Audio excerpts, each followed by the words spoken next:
Hi, the Trump admin is not actually killing drug smugglers headed to the US, so it's time we talk about what's actually going on with Venezuela. Trump is obviously wanting a regime change in Venezuela, and they're trying to start it under their guise of stopping drug smuggling headed to the US. But there's a big problem with that.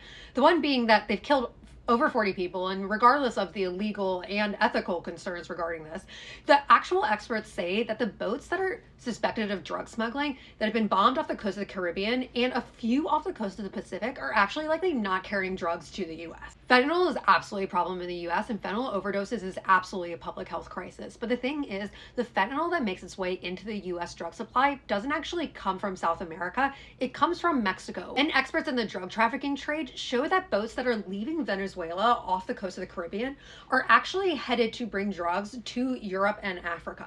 They're not headed to the US. And in some cases, right, that off the Pacific coast, where it is more likely potentially for these boats and drugs to make it up to the US, it's likely not bringing fentanyl, which is the main cause of overdoses in the US. But the US has been increasing tremendously the military power surrounding Venezuela. So it's become evident that even though Trump is saying they're going after narco-terrorism, it's actually not likely. They're really just wanting regime change in Venezuela, which Maduro sucks. He's absolutely a dictator. Like, he should get out of office immediately. But let's also talk about what other might be at play, which is, say with me, oil and rare earth minerals. First of all, Venezuela has the largest oil reserves in the entire world, and they're also sitting on a huge stockpile of rare earth minerals.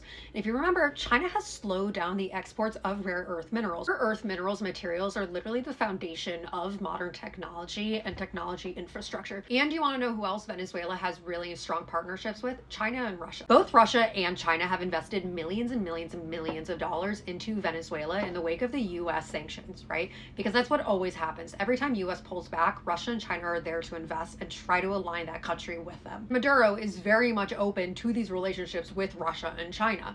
So it would make sense that the Trump administration would want a regime change in order to also apply pressure on Russia and China. Admin's bombing of these suspected narco-terrorist boats is a guise for what is likely supposed to be a massive push for a Venezuelan regime change in order to put someone in power that is going to be much kinder to the American foreign interests, especially when it comes to oil and rare earth minerals.